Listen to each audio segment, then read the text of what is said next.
Myself is Varsha Ma'am. I'm going to teach you OCM, full form is Organization of Commerce and Management. Two terms are included, commerce and management. And we have to see a full syllabus today, and it is connected with both the words. First topic, principles of management. You can see principles of management, it is connected with management. Second topic, functions of management. Again, this topic is connected with management. Remaining all the topic is connected with business, but both are included.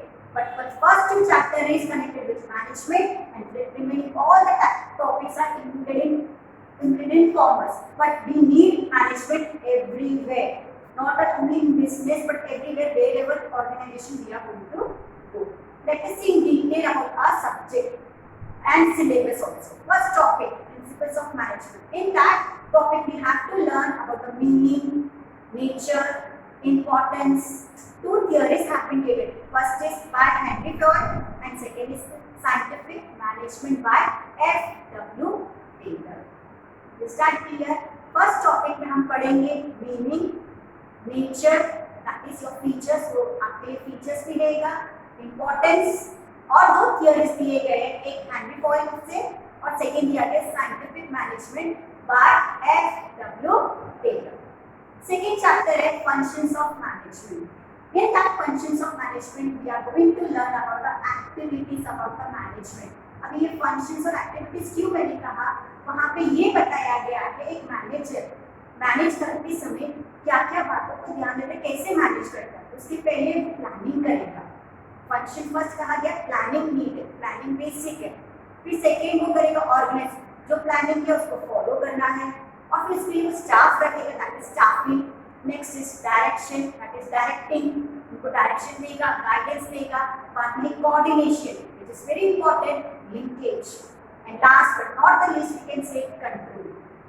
ये सारी चीजें manager करने वाला इस chapter में हम पढ़ेंगे. Next chapter is entrepreneurship development. Entrepreneurship development is what, businessman का डेवलपमेंट. वो कैसे होगा, some qualities to be needed, वो क्वालिटीज के बारे में हम पढ़ेंगे. नेक्स्ट चैप्टर हमारा है फोर्थ चैप्टर, बिजनेस सर्विसेज. आपने ये चैप्टर 11th में पढ़ा है, आप बोलेंगे कैसे. फर्स्ट चैप्टर आपका जो था वो था trade and aids to trade. वही टॉपिक यहाँ पे थोड़ा बहुत जो बेसिक था यहाँ पे डिटेल में आता है. जैसे बिजनेसमैन पूरा बिजनेस अकेला नहीं कर सकता है, उसे कुछ सर्विसेज की नीड है, वो बोला जाता है एज टू ट्रेड. अभी कौन से सर्विसेज, बैंक, विदाउट बैंक क्या बिजनेस पॉसिबल है, बिल्कुल भी नहीं. It is a backbone. Insurance, communication, warehouse and transport, ये सारी सर्विसेज बिजनेसमैन को नीड है बिजनेस चलाने के. हमारा नेक्स्ट चैप्टर हम देखेंगे, तो वो नेक्स्ट चैप्टर है emergency mode of business. What does this mean, different modes of business. आज के जमाने में ऑनलाइन जमाने से ऑनलाइन लेक्चर्स ले रहे हैं, ऑनलाइन बिजनेसेस भी हो रहे हैं. उस चैप्टर में हम डिटेल में पढ़ेंगे regarding the E business, e commerce, online business. Next chapter में हमारा नेक्स्ट चैप्टर है social responsibility of businessman towards different interest group. Chapter का नाम तो बहुत बड़ा है बट है बहुत ही इजी. इसका मतलब है बिजनेसमैन की रिस्पांसिबिलिटीज है सोसाइटी के लिए, वो डिफरेंट इंटरेस्ट ग्रुप में किन किन लोगों के लिए, तो कस्टमर्स के लिए अलग रिस्पांसिबिलिटीज है, इन्वेस्टर्स के लिए अलग है, गवर्नमेंट के लिए अलग है. और उसी चैप्टर में हम बिजनेस एथिक्स पढ़ेंगे. What is business ethics. Ethics simple meaning है what is good, what is wrong, क्या सही है और क्या गलत है. बिजनेसमैन को ये भी बातें करनी है. Let us see the next chapter, consumer protection. ये चैप्टर इंक्लूड एक ही रीजन के लिए किया था, हम सब में अवेयरनेस की कमी है. कौन सी अवेयरनेस, हमें अवेयरनेस नहीं है कि हमारे साथ चीटिंग हो रही है, हमारे क्या अधिकार, हमारे राइट्स क्या है. कंज्यूमर प्रोटेक्शन में हम राइट्स ऑफ कंज्यूमर पढ़ेंगे, इंपॉर्टेंस ऑफ कंज्यूमर प्रोटेक्शन पढ़ेंगे, फ्री फोरम्स पढ़ेंगे. What is free forums. अगर हम किसी बिजनेसमैन के अगेंस्ट कंप्लेंट कर रहे हैं तो कहाँ पे कंप्लेंट करेंगे, इसका डिटेल नॉलेज होना चाहिए. Last but not the least but very important, and new. यहाँ पे मैंने न्यू वर्ड क्यों इंक्लूड किया है, ये पहले के सिलेबस में फिर भी था, पहले हमने था ही, थोड़ा सा चेंजेस किया, मॉडिफाई किया है, पर ये पूरा न्यू है आपके लिए. मार्केटिंग. मार्केटिंग एक छोटा वर्ड नहीं है, narrow word. It is a wider term.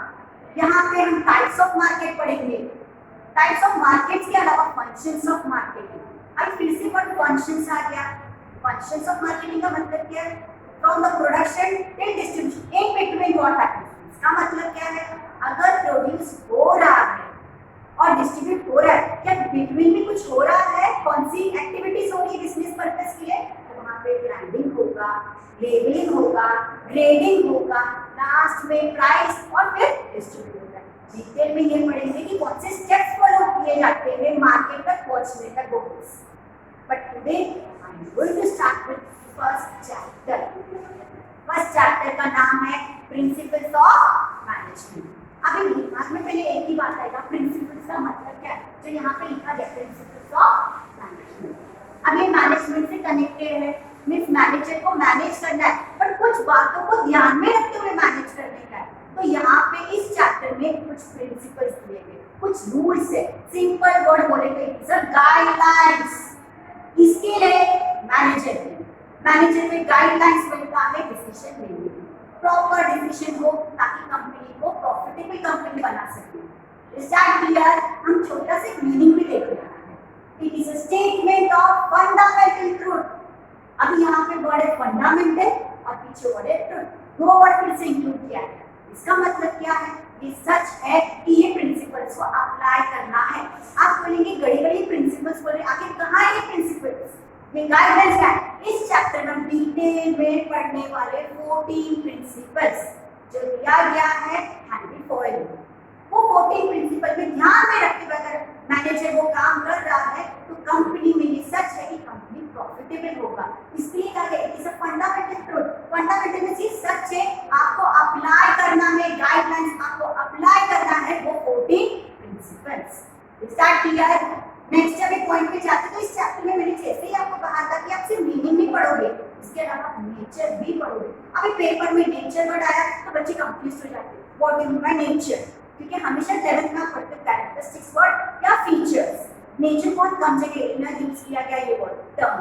तो यहाँ पे आप देखोगे नेचर का मतलब आपके लिए फीचर्स ही रहेगा, आपके लिए कैरेक्टरिस्टिक्स ही रहेगा।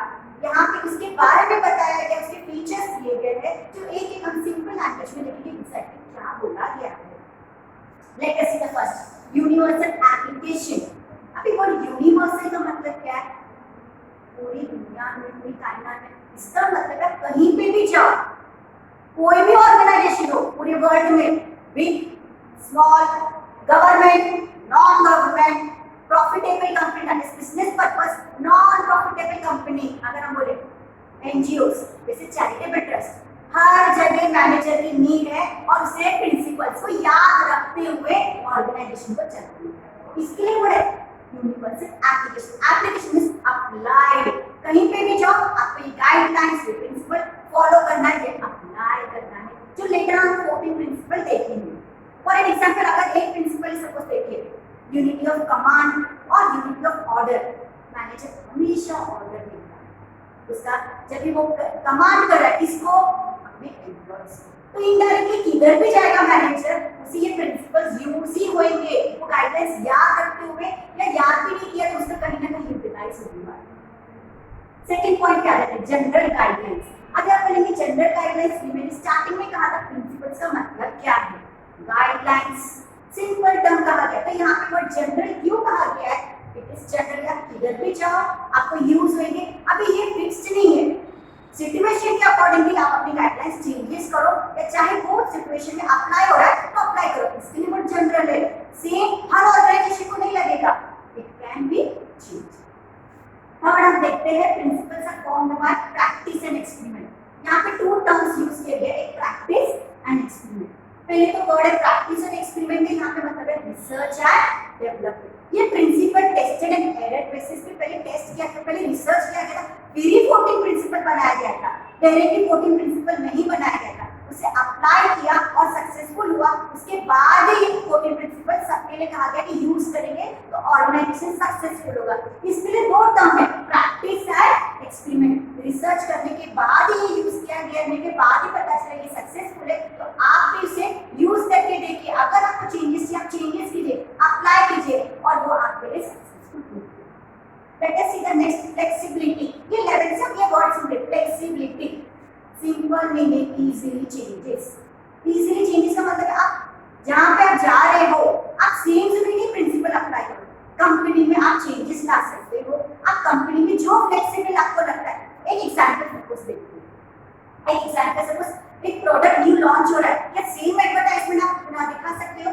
बिल्कुल भी नहीं। क्यों? आपको मॉडिफाई करना है, आपको मॉडिफाई करके बताना है, उसके फीचर्स बताना है। अगर मोबाइल का है तो चेंजेस जहाँ पे आपको लगता है चेंजेस करना है आप चेंज करके बताओ। सेम हर जगह नहीं होगा, according to your situation, according to your demand. इसके लिए वर्ड फ्लेक्सिबिलिटी।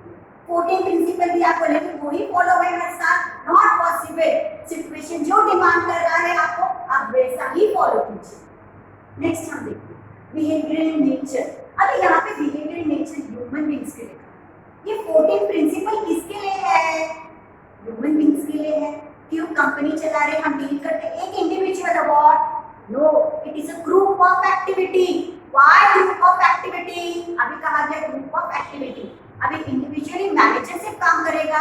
बिल्कुल नहीं। उसी कंपनी में काम करने के लिए सारे मेंबर्स की नीड है, इसके लिए यहाँ पे मैंने वर्ड है ग्रुप एक्टिविटी लिखी है। बट यहाँ पे ह्यूमन बिहेवियर को देखा जाता है। इनडायरेक्ट एग्जांपल एक देते हैं, सपोज ए ग्रुप और बी ग्रुप था, दोनों को काम किया, पर ए ग्रुप ने बहुत अच्छा किया, उसे रिवॉर्ड दिया जाएगा।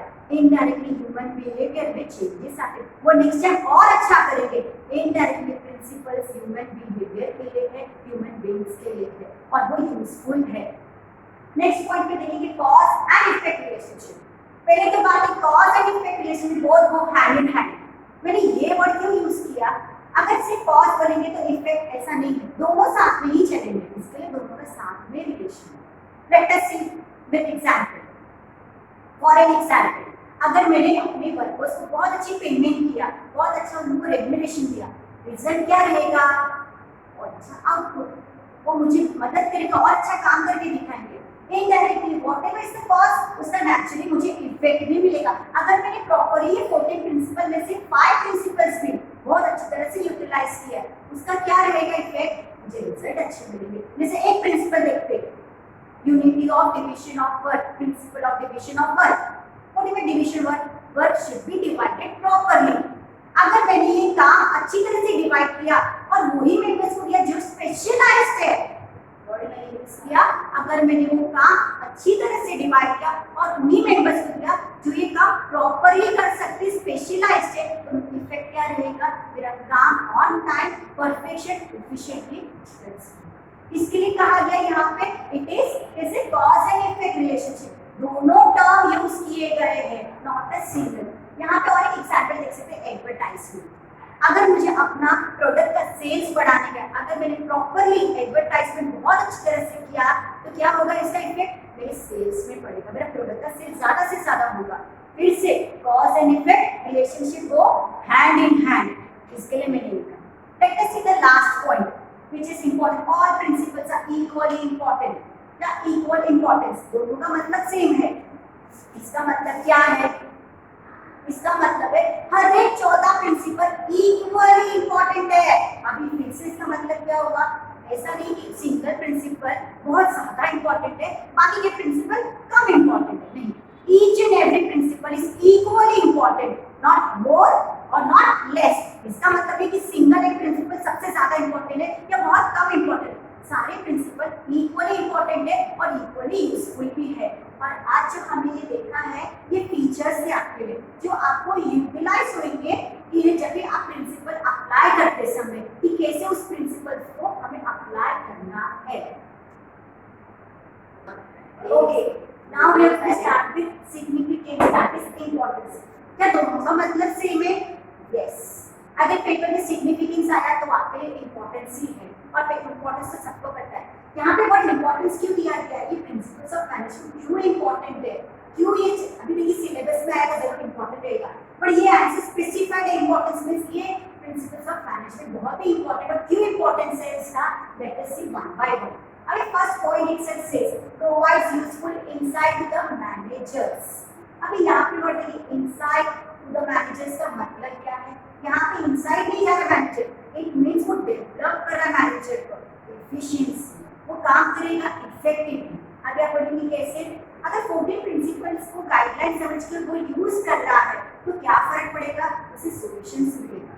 ऑर्गेनाइजेशन में कुछ ना कुछ तो प्रॉब्लम अराइज रहेंगे, हमेशा तो स्मूथली नहीं चलेगा। अगर कुछ प्रॉब्लम है उसे सॉल्व कैसे किया जाता है, तो यहाँ पे 14 प्रिंसिपल है, उसे यूज करके उस प्रॉब्लम को वो सॉर्ट आउट कर सकता है, सॉल्व कर सकता है।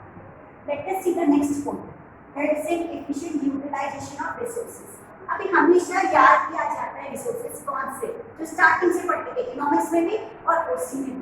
पहले फर्स्ट वर्ड देखेंगे यूटिलाइजेशन, इट्स यूजफुलनेस, और हमेशा ओसी में पढ़े optimum utilisation, maximum utilisation, maximum usefulness. तो यहाँ पे रिसोर्सेज दिया गया पीछे वर्ड, हमेशा दो रिसोर्सेज, हमेशा वहाँ पे कोई चेंजेस नहीं आता है। एक होता है फिजिकल और एक होता है ह्यूमन। अब इसका मतलब क्या है फिजिकल और ह्यूमन? फिजिकल कौन सा रहेगा, एक मशीनरी, एक आपके लिए मनी रह जाएगा, ये तीनों को मैक्सिमम यूटिलाइज करो, ज्यादा से ज्यादा यूटिलाइज करो। इसका मतलब है रिडक्शन ऑफ वेस्टेज कम हो। What is the reduction of wastage?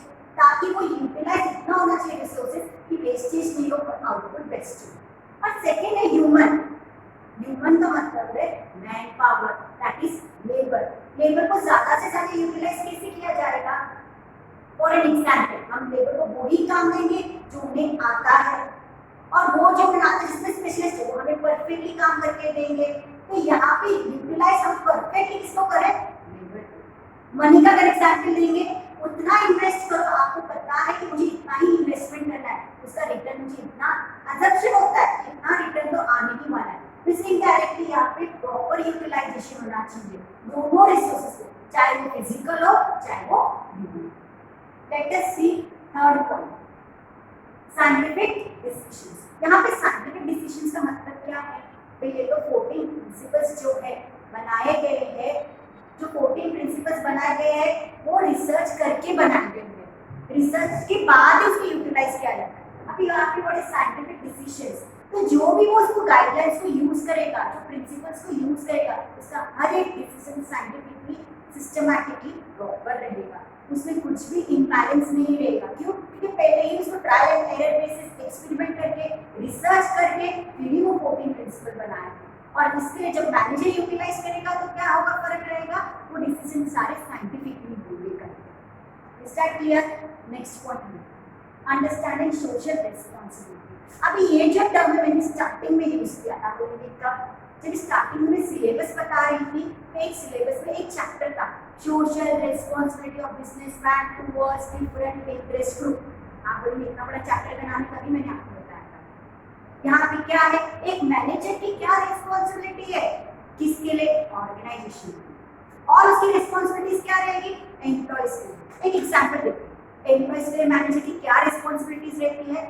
Proper remuneration, fair remuneration, उसे प्रॉपर्ली उसे रेम्यूनरेशन देना रहता है, ऑन टाइम बोल सकते हैं। और दूसरा, क्वालिटी ऑफ प्रोडक्ट्स इंप्रूव करें हमेशा, और क्वालिटी ऑफ प्रोडक्ट्स इंप्रूव करना जरूरी है, उसके साथ एट रीजनेबल प्राइस। इसका मतलब है प्राइस कम से कम और अच्छी क्वालिटी का प्रोडक्ट ऑर्गेनाइजेशन को प्रोड्यूस करना चाहिए। और यहाँ पे यही है कि ये दोनों में एग्जांपल्स ये उसकी रिस्पांसिबिलिटीज है। Is that clear? Next point हम देखते हैं, encourages research and development. What do you mean research? Okay, fifth point, encourages research and development. Two words, research and development. हमेशा हमें बोलते रिसर्च किया गया है, यहाँ पे वर्ड लेकिन encourages है। इसका मतलब अगर मैनेजर कुछ न्यू प्रोडक्ट लॉन्च करना चाहता है तो वो खुद भी रिसर्च कर सकता है, और ये प्रिंसिपल उसे हेल्प करता है, इसके लिए रिसर्च करने के लिए। जो प्रोडक्ट उसे लॉन्च करना है वो प्रिंसिपल्स को याद में रख के वो गाइडलाइंस यूज करके वो न्यू प्रोडक्ट लॉन्च कर सकता है, कुछ टेक्निक्स न्यू निकाल सकता है। Is that clear? Let us move ahead. Next, helps to coordinate and control. ये दोनों जो है कोऑर्डिनेट और कंट्रोल, जहां पे भी जाओगे दोनों हैंड इन हैंड है, दोनों यूटिलाइज होंगे। कैसे? एग्जांपल देते हैं, कोई भी प्रिंसिपल ले लो, एक देखते जैसे unity of direction. Unity of direction में मैनेजर से डायरेक्शन दे रहा है नहीं, वो कोऑर्डिनेट कर रहा है, किसके साथ? एम्प्लॉइज के साथ। अगर वो कोऑर्डिनेट कर रहा है साथ में वो कंट्रोल भी कर रहा है, किधर भी कोई भी ऑर्गेनाइजेशन बिग और स्मॉल, वहां पे दोनों यूटिलाइज होंगे, दोनों यूजफुल रहेंगे और दोनों को मैनेजर यूज करेगा, हेल्प करेगा मैनेजर को इसके लिए, डिसीजन के लिए। वो एम्प्लॉयज को कोऑर्डिनेट करेगा व्हाइल गिविंग वर्क, साथ में वो कंट्रोल भी करेगा। और एक एग्जांपल जैसे देखते हैं यूनिटी ऑफ कमांड और यूनिटी ऑफ ऑर्डर, ये दोनों एग्जांपल अगर हम देखेंगे वहां पे भी वो डायरेक्टली किसको कमांड कर रहा है, एम्प्लॉयज को, तो वहां पे भी वो कोऑर्डिनेट करेगा, ऑर्डर देगा तो भी वो किसको ऑर्डर दे रहा है, एम्प्लॉयज को, वहां पे भी दोनों कोऑर्डिनेशन और कंट्रोल दोनों यूजफुल रहेंगे। इनडायरेक्टली मेरा कहने का ये मतलब है कोऑर्डिनेट एंड कंट्रोल वो हैंड इन हैंड में दोनों कनेक्टेड है। Let us see the next point, develops objective approach. What is the objective, यहाँ पे वर्ड ऑब्जेक्टिव का मतलब क्या है, पहले तो ये बात ऑर्गेनाइजेशन का एक ही गोल होता है, एक ही एम होता है और एक ही ऑब्जेक्टिव। वो क्या होता है, अर्निंग मैक्सिमम प्रॉफिट। अभी मैक्सिमम का मतलब ज्यादा से ज्यादा प्रॉफिट अर्न करना, पर यहाँ पे एक वर्ड आप देखोगे डेवलप से आता है। यहाँ पे मतलब क्या है, डेवलप का मतलब ये जो 14 प्रिंसिपल्स है वो मदद करता है किसको, मैनेजर को, जो उसका एम है, जो उसका गोल है कि मैक्सिमम प्रॉफिट उसे मिले, वो अचीव कैसे किया जाता है, ये प्रिंसिपल्स को यूटिलाइज करके, यूज करके, इस गाइडलाइंस को ध्यान में रखते हुए वो अपने ऑब्जेक्ट को, अपने गोल्स को अचीव करता है। इनडायरेक्टली तभी उसे रिजल्ट प्रॉफिटेबल मिलता है। Is that clear? एक बार ये जो पॉइंट्स हमने किया है एक बार रिवीजन करते हैं। Let us see one by one, one second. First point, provides useful insight to the manager. यहाँ पे मैंने वर्ड इनसाइट का बताया था, यहाँ पे एक्चुअली क्या मतलब है, मैनेजर की एफिशिएंसी को डेवलप करता है। कौन डेवलप करता है, ये 14 प्रिंसिपल्स, क्योंकि यहाँ पे सिचुएशन के अकॉर्डिंगली 14 प्रिंसिपल यूज करेगा और उसका प्रॉब्लम सॉर्ट आउट होगा, उसे सॉल्यूशन भी। Let us see the next point, helps in efficient utilisation of resources. हमेशा मैंने ये पढ़ाते समय बताया कि दो ही रिसोर्सेज होते हैं, उसको मैंने बाइफरकेट किया है, एक फिजिकल और एक ह्यूमन। फिर फिजिकल बताया कौन से फिजिकल रिसोर्सेज कौन से होते हैं, यहाँ पे बताया गया है मटीरियल, मनी, जिसको मटीरियल का मतलब रॉ मटीरियल, फिर मनी और नेक्स्ट मशीनरी। इसको प्रॉपर्ली यूटिलाइज करने से क्या फर्क पड़ेगा, वेस्टेज कम होगा। और secondary human, that is your labour, man power, उसको प्रॉपर्ली यूटिलाइज करो, जिसको जो काम आता है वही तो वो स्पेशलाइज्ड होगा, कम समय में परफेक्टली काम। इसलिए वर्ड यहाँ पे यूटिलाइजेशन है, यूजफुलनेस, और हम लोग उसी में हमेशा पढ़ते थे optimum utilisation, maximum utilisation. Is that clear? Let us see the next point, scientific decisions. यहाँ पे वर्ड साइंटिफिक है और सेकंड वर्ड डिसीजंस है। यहाँ पे जो भी डिसीजंस लिए जाएंगे वो साइंटिफिकली करेक्ट रहेंगे। ऐसे क्यों? क्योंकि ऑल द प्रिंसिपल्स, जितने भी प्रिंसिपल्स है, जो भी बनाए प्रिंसिपल्स 14 के 14 पहले रिसर्च किए गए हैं, ट्रायल एंड एरर बेसिस पे, पहले उसे एक्सपेरिमेंट किया गया, फिर उसे बनाया गया, और जब मैनेजर उसे यूज करता है वो scientifically all the decisions will be correct, वो अपने लिए जो भी प्रॉब्लम रहेगा वो सॉल्यूशन ही रहेगा उसके लिए। Is that clear? Let us see the next one, understanding social responsibility. यहाँ पे वर्ड सोशल रिस्पांसिबिलिटी, जिसका एक चैप्टर मैंने अभी बताया था कि हमें स्पेशली वो चैप्टर पढ़ना है, social responsibility of businessman towards different interest group. इसका मतलब है बिजनेसमैन की रिस्पांसिबिलिटी किसके लिए, सोसाइटी के लिए, और कौन से इंटरेस्ट ग्रुप है, customers, investors as well as government. यहाँ पे भी मैनेजर की कुछ रिस्पांसिबिलिटी है, अगर वो 14 प्रिंसिपल को यूज कर रहा है तो कौन सी रिस्पांसिबिलिटी है, उसकी responsibility towards the organisation. Example, providing good quality of goods, इसका मतलब अच्छी क्वालिटी ऑफ गुड्स प्रोड्यूस करना at reasonable price. Reasonable price means कम से कम प्राइस लगाकर अच्छी क्वालिटी ऑफ गुड्स बनाना। और नेक्स्ट, टुवर्ड्स एम्प्लॉयज अगर देखें, remuneration, fair remuneration. Fair remuneration का मतलब क्या है, उन्हें जो भी हम सैलरी दे रहे हैं, जो उनके काम के अनुसार उन्हें गुड सैलरी देकर, अच्छी सैलरी देके, जैसे वो काम करते हैं उसके अनुसार उनको बेनिफिट्स देके, इंसेंटिव्स देके उन्हें बेनिफिट्स देंगे तो हमारे लिए अच्छा भी काम करेंगे। ये उसकी रिस्पांसिबिलिटी है मैनेजर की employees. Late us see the next, encourages research and development. यहाँ पे वर्ड अगर एनकरेजेस आया तो वो डिफरेंट भी नहीं हो जाता, हेल्प, किसको हेल्प कर रहा है, एक मैनेजर को। अगर वो न्यू प्रोडक्ट बनाना चाह रहा है, न्यू टेक्निक लाना चाहता है, तो ये 14 प्रिंसिपल उसके लिए रिसर्च है, उसे रिसर्च करके हेल्प कर रहा है। वो रिसर्च चाहे करे और हेल्प करता है न्यू टेक्निक्स के लिए, इसलिए यहाँ पे वर्ड encourages।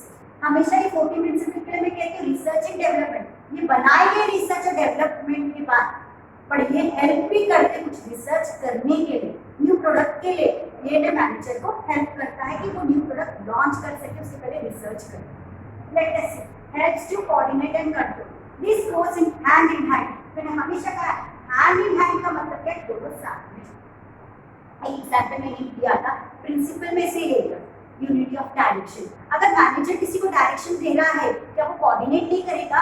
कोऑर्डिनेट का मतलब है लिंकेज। वो क्या एम्प्लॉय से लिंक नहीं करेगा, एम्प्लॉयज को बताते समय उसका लिंकेज देगा, और साथ ही वो कंट्रोल भी करेगा।